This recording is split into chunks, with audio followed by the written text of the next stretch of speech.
Welcome. Tonight, we're pulling back the velvet curtain on opera's darkest secrets, the real drama that happens off stage.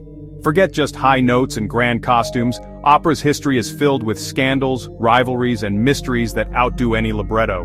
We'll uncover curses, unsolved crimes, and ghostly legends that haunt the world's grandest opera houses. So pour yourself something, get comfortable, and prepare to be scandalized. Stay with me until the end for a story involving a legendary singer, missing jewels, and a mystery that remains unsolved. Let's begin our journey into opera's most shocking secrets. Let's start with Maria Callas, La Divina. Her voice and presence were legendary, but her final days remain shrouded in mystery. Officially, she died of a heart attack in her Paris apartment in 1977, aged just 53. But friends and fans found the explanation too simple for such a dramatic life. Callas had become a recluse, devastated by heartbreak and the decline of her voice. The speed of her cremation, unusual for a devout Greek Orthodox, sparked rumors. No full autopsy was performed. Was someone hiding the truth? Some whispered suicide, others suspected foul play. One theory points to her confidant, Vaso De Vezzi, accused of manipulating Callas and possibly hastening her death for financial gain. Decades later, Italian doctors suggested a medical cause, dermatomyositis, a degenerative disease that could explain her decline, yet the lack of answers only fueled speculation. Was it heartbreak, betrayal, or something more sinister? The truth behind Callas's final aria remains a mystery, one as dramatic as any opera she ever sang. Her legacy endures, but her last act is still debated by fans and historians alike. In the end, the world lost its greatest soprano, but the questions linger. Was her death a tragic finale or a carefully orchestrated exit? The whispers continue, echoing through opera's history. Callas's story reminds us, sometimes the greatest drama is real, and in opera, the final curtain is rarely the end. Her legend and her mystery live on.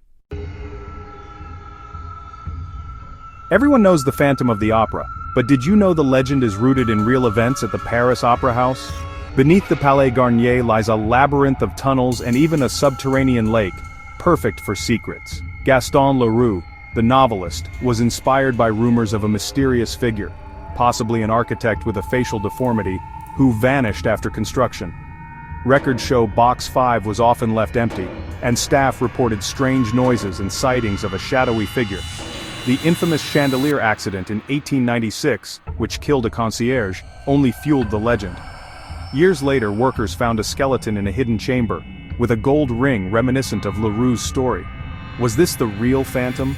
No one knows for sure. The tale endures, blurring the line between fact and fiction.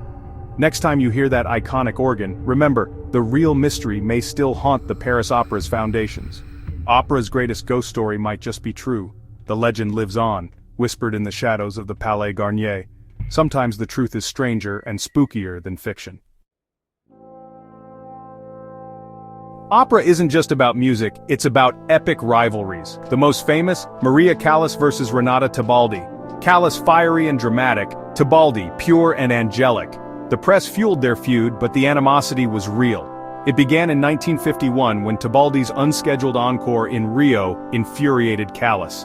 From then on, their fans waged war in opera houses worldwide. Callas once compared their voices to champagne and Coca-Cola. Tebaldi shot back, "Champagne gives you a headache." Their rivalry wasn't just personal, it was a battle over what opera should be, dramatic truth versus vocal beauty. Even the Met's manager had to keep them apart, likening it to the Cold War. Yet years later the two divas reconciled, embracing backstage in a rare moment of peace. Their feud defined an era, captivating audiences and dividing critics. In the end, their rivalry became legend, opera's most deliciously dramatic offstage performance. The echoes of their war still shape how we see opera's leading ladies. Sometimes the greatest drama happens when the curtain is down. Callas and Tebaldi proved that in opera, the real fireworks are offstage. Their story is a reminder, in this world, egos can be as grand as the music. And the audience? We loved every minute. Opera houses are magnets for ghost stories, each with its own resident spirit. London's Theatre Royal Drury Lane boasts the Man in Grey, a ghostly nobleman whose appearance is said to bring good luck. In Naples, the Teatro di San Carlo is haunted by a murdered singer, her sorrowful voice echoing after hours. Boston Opera House has the Lady in White, a ballerina seen dancing on empty stages, her footprints left in the dust. Venice's La Fenice, rebuilt after fires, is said to be haunted by voices and unseen audiences. Even Memphis's Orpheum Theater has Mary, a playful child ghost who flickers lights and tugs at patrons' clothes. These stories aren't just superstition, they're born from the passion and tragedy soaked into the walls. Ghosts or not, these tales add magic and mystery to opera's legacy. The greatest dramas may be the ones we can't see. Every opera house has its secrets, and sometimes its spirits. The echoes of past performances linger long after the curtain falls. Whether you believe or not, the stories endure. Opera's ghosts remind us, the show never truly ends. Superstition runs deep in opera, especially with Verdi's Macbeth, opera's most cursed work. From its troubled premiere, the opera has been plagued by accidents and tragedy. The most infamous baritone Leonard Warren collapsed and died on stage at the Met in 1960, moments after singing The Final Hour. Productions are notorious for mishaps, lost voices, broken props, mysterious illnesses. Some blame the Witches' Chorus, claiming Verdi's music invokes real dark forces. One UK production narrowly avoided disaster when a real dagger, sharpened by an unknown hand, was swapped out at the last minute. Singers carry charms and perform rituals before taking the stage. The curse's reputation is so strong, many avoid the opera altogether. Whether coincidence or something darker, Macbeth's legacy is one of fear and fascination. Directors approach it with caution. Performers check their insurance. The offstage drama often overshadows the bloody tale on stage. In opera, superstition can be as powerful as the music. Macbeth remains a masterpiece, haunted by its own legend. The curse endures, making every performance a risk. Sometimes the scariest part of opera is what happens behind the scenes. Opera's composers lived as passionately as their characters, their secret loves fueling their greatest works. Leos Janáček, trapped in a loveless marriage, became obsessed with Kamila Stoslova, decades his junior. She inspired his late masterpieces, her presence woven into every note. Giacomo Puccini's affairs brought scandal and tragedy.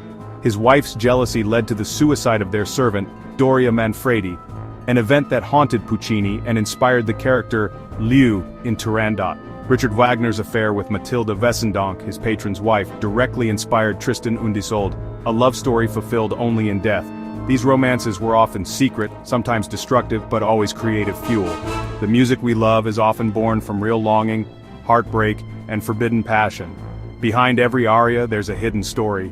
The composers' lives were as dramatic as their operas. Their secrets shaped the sound of history. In opera, love and scandal are never far apart. The greatest masterpieces often have the juiciest backstories.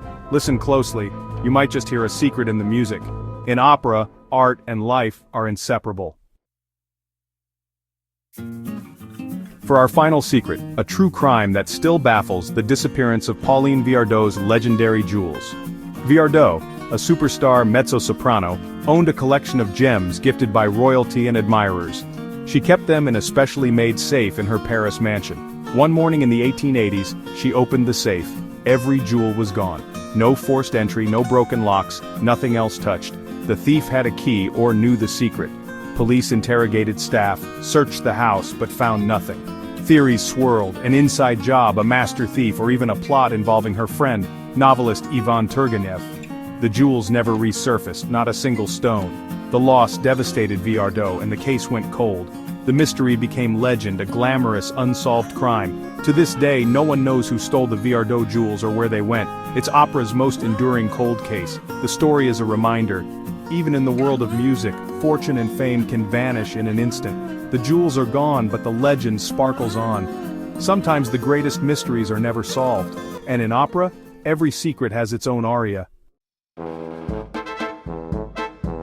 And there you have it, opera's most shocking secrets, from mysterious deaths to unsolved crimes and haunted stages. The real drama often happens off stage, whispered in the wings or hidden in history. If you enjoyed this journey, like and subscribe for more stories of mystery and glamour. Which secret shocked you most? Let me know in the comments, I'll be reading them all. Until next time, stay curious. There's always another secret waiting to be discovered. Bye for now.